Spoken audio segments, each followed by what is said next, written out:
जय हिंद साथियों, मैं एक्स नायक परमिल कुमार आपके अपने यूट्यूब चैनल सैनिक वेलफेयर YPK में आपका हार्दिक स्वागत करता हूं। आज का हमारा विषय है चंडीगढ़ एडमिनिस्ट्रेशन के अंदर क्लर्क और स्टेनोटाइपिस्ट की भर्ती के बारे में। स्टेनोटाइपिस्ट और क्लर्क की भर्ती का नोटिफिकेशन जारी हो चुका है। आप उसकी वेबसाइट पर जाके देख सकते हो। नोटिफिकेशन का लिंक डिस्क्रिप्शन में दे दिया गया है। बात करते हैं वैकेंसीज़ की। इसके अंदर टोटल 234 वैकेंसी क्लर्क की है और 23 वैकेंसी स्टेनोटाइपिस्ट की है। 234 वैकेंसी में से अनरिजर्व वैकेंसी हैं 115, SC की वैकेंसी हैं 36, OBC की वैकेंसी हैं 68, EWS की वैकेंसी हैं 15 और एक्स सर्विसमैन की वैकेंसी है 23। पर्सनस विद बेंचमार्क डिसेबिलिटी की 24 वैकेंसी है। ऐसे ही स्टेनोटाइपिस्ट के अंदर 23 वैकेंसी हैं टोटल, जिसमें से अनरिजर्व की 12 वैकेंसी, SC की 4, OBC की 6, EWS की 1, एक्स सर्विसमैन की 2 और पर्सनस विद बेंचमार्क डिसेबिलिटी की 4 वैकेंसियाँ हैं।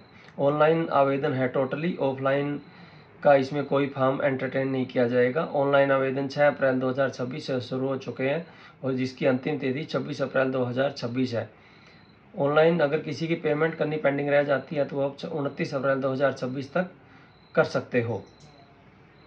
बात करते हैं eligibility criteria. Eligibility criteria education qualification BA होनी चाहिए, दोनों ही स्टेनोटाइपिस्ट और क्लर्क के अंदर। ICT स्किल्स में दोनों के अंदर CCC का सर्टिफिकेट चाहिए जो 80 घंटे के बराबर होता है। इस सर्टिफिकेट अगर किसी के पास ये क्वालिफिकेशन नहीं है कंप्यूटर कोर्स की 80 घंटे वाले की, इसके लिए आप नाइलेट का ऑनलाइन एग्ज़ाम देकर इसको आप CCC का सर्टिफिकेट आसानी से प्राप्त कर सकते हो। NIELIT national institute of electronics and information technology है, जो ऑल इंडिया में मैन शहरों के अंदर इसकी ब्रांचेज हैं। इसका ऑनलाइन एग्ज़ाम हो जाता है, 500 रुपये इसकी फ़ीस है।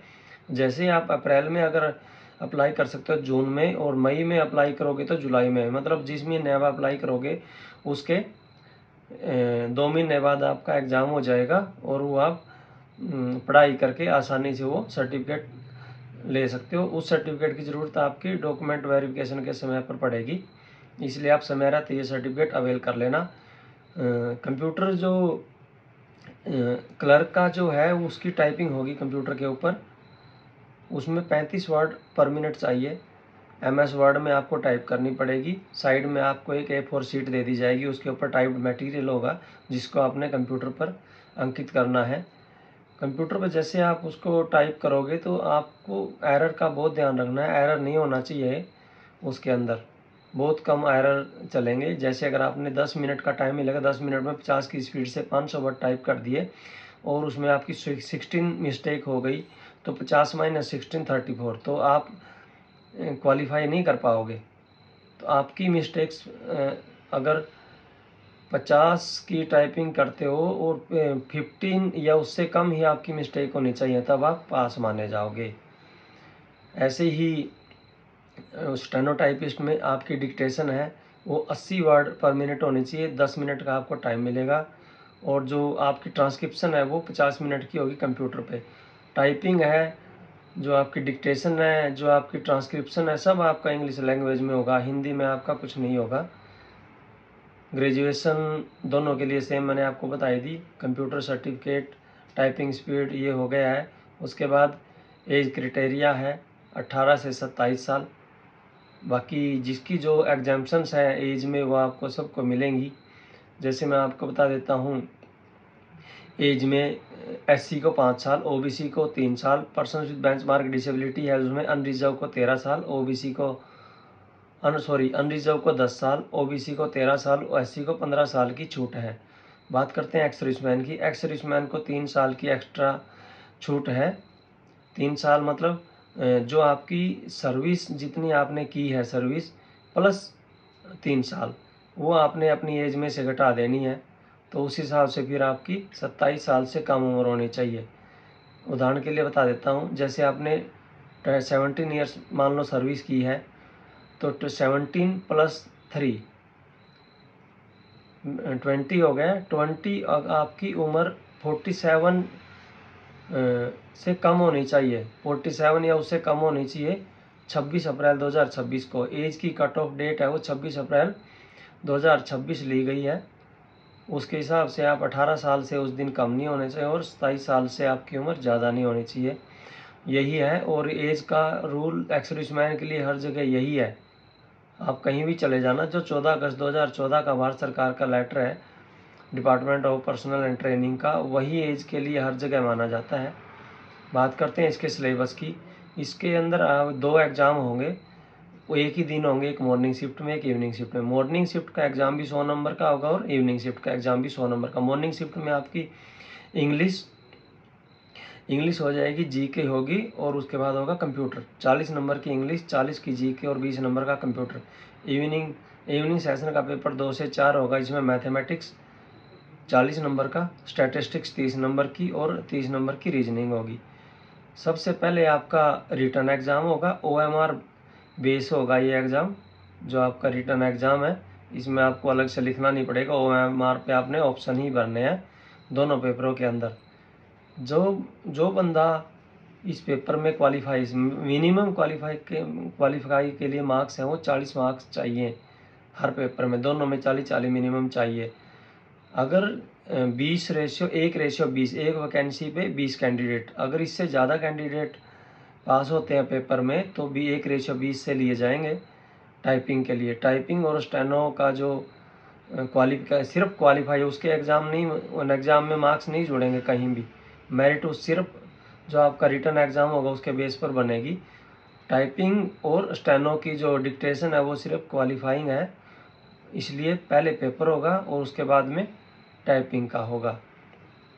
बात करते हैं कोर्स की। जो फीस है आपकी, जो एक्स सर्विसमैन, SC और पर्सन्स विद बेंचमार्क डिसेबिलिटी, उनकी जो एप्लीकेशन ऑनलाइन अप्लाई करने की फ़ीस 500 रुपये है। बाकी सभी की फ़ीस 1000 रुपये है। तो ये सब चीज़ें हैं, मोटा मोटा आपको मैंने बता दिया है। पे स्केल पे स्केल क्लर्क का पे लेवल 2 है, जो 19,900 से 63,200 तक है। और स्टेनोटाइपिस्ट का पे स्केल पे लेवल 3 में आता है, जो 21,700 से 69,100 तक है। ये थी इसके बारे में कंप्यूटर टाइपिंग, आपका ICT कोर्स, जितनी भी जो भी बारीकी हैं वो मैंने बता दी हैं। मेन मुद्दा फिर बता देता हूँ। मेन मुद्दा टाइपिंग का है और डिक्टेशन का है, इन 2 चीज़ों पे फोकस रखना। और जैसा कि आप कहीं से भी पता कर सकते हो, हर बार की वैकेंसियाँ, एक्स सर्विसमैन की वैकेंसियाँ खाली जा रही हैं। 2016 के अंदर इस जो रिक्रूटमेंट हुई थी उसमें एक्स सर्विसमैन की काफ़ी वैकेंसी खाली गई थी क्लर्क की, और स्टेनोटाइपिस्ट की तो एक भी वैकेंसी फिलअप नहीं हुई थी। उसके बाद वैकेंसियाँ निकली, शायद 300 वैकेंसियाँ थी, 2020 में निकली थी मार्च में। उसके बाद में कोरोना आ गया, पेपर पहले हो चुका था, कुछ बंदों की टाइपिंग पहले हो गई थी कोरोना से, कुछ की फिर 2021 में हुई। तो 2021 में फाइनल सिलेक्शन हुआ था बच्चों का, और मैं भी एक्स सर्विसमैन कैंडिडेट था उसमें और मेरा भी सिलेक्शन था। इसलिए मैं आपको सारी बारीकियाँ बता देता हूँ। मेन फोकस टाइपिंग पे है। अगर एक्स सर्विसमैन टाइपिंग पास कर लेता है तो उसको सिर्फ 40% मार्क्स ही चाहिए। 40% मार्क्स वहाँ आ गए और टाइपिंग पास है तो उसका सिलेक्शन 99% है। 2020 में जो भर्ती थी उसमें सिर्फ 12 एक्स सर्विसमैन ही सिलेक्ट हो पाए थे, जबकि एक्स सर्विसमैन की कुल वैकेंसी क्लर्क की 50 थी। 12 एक्स सर्विसमैन सिलेक्ट हो पाए और उसकी जगह 28 एक्स सर्विसमैन के डिपेंडेंट लिए थे, फिर भी 10 वैकेंसियाँ खाली चली गई थी। और 7 वैकेंसी स्टेनोटाइपिस्ट की थी, वो ऐसे कैसे खाली गई। इसलिए आप देख लेना, वैकेंसी नौकरी आराम से मिल सकती है, बस आपको टाइपिंग और स्टेनोटाइपिस्ट के लिए डिक्टेशन की तैयारी करनी है। एक्स सर्विसमैन के जो बच्चे हैं उनको एक्स सर्विसमैन नहीं क्लिक करना है, उनको LDC में क्लिक करना है। अगर आप एप्लीकेशन फॉर्म फिलअप करते हो तो एक्स सर्विसमैन के बच्चों का जो पहले चलता था 2020 से पहले, उसमें अगर एक्स सर्विसमैन को वो फिलअप नहीं होती जॉब, एक्स सर्विसमैन पूरे नहीं मिलते किसी जॉब के लिए, वहाँ बच्चों को ले लिया जाता था। वो इसलिए था क्योंकि 2020 से पहले चंडीगढ़ एडमिनिस्ट्रेशन के अंदर पंजाब के सिविल सर्विसेज रूल थे और एक्स सर्विसमैन रूल भी पंजाब का ही था। जो पंजाब एक्स सर्विसमैन रूल 1982 है, उसके अकॉर्डिंग एक्स सर्विसमैन कितनी ही बार कोटा ले सकता है। लेकिन इसमें ऐसा नहीं है, सिविल सर्विसेज रूल हैं जो सेंटर के, उनमें एक्स सर्विसमैन ने अगर एक बार कोटा बेल कर लिया तो दोबारा वो कोटा बेल नहीं कर सकता। अगर उसने फॉर्म फिलअप करने से पहले कोई जॉब ज्वाइन कर ली है सरकारी जॉब, तो वो सेंटर की हो या स्टेट की वो एलिजिबल नहीं होगा, उसको सिर्फ एज में ही छूट मिलेगी, अदरवाइज नहीं मिलेगी। इस बात का कृपया ध्यान रखना। पहले की चीज़ें नहीं मत सोचना कि पहले ऐसे होता था अब भी ऐसे हो जाएगा।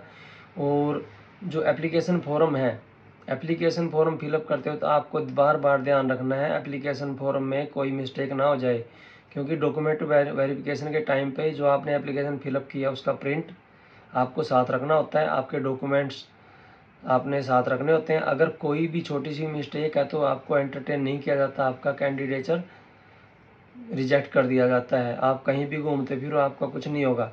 और एप्लीकेशन के अंदर भी जैसे आपने एप्लीकेशन सबमिट कर दी, मान लो आपसे कोई मिस्टेक होगी तो 26 अप्रैल से पहले उसमें आप एडिट कर सकते हो।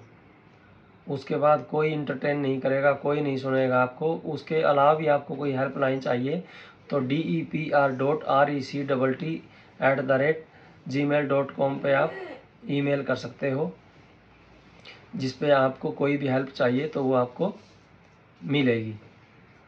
तो इसलिए दोस्तों मैं आपको हर बारी की जो भी आपको चाहिए वो दूंगा। कमेंट बॉक्स में आप लिख सकते हो, कमेंट बॉक्स में आपका जो भी आपकी क्यूरी है इसके अलावा वो आपको मैं उसमें समाधान करने की कोशिश करूँगा। क्योंकि मैं पिछली बार में सिलेक्ट था, मैंने ज्वाइन नहीं किया, किस वजह से किया नहीं किया वो अलग से है, वो अलग से चीज़ है, तो उसके बारे में मैं नहीं जानना चाहूँगा।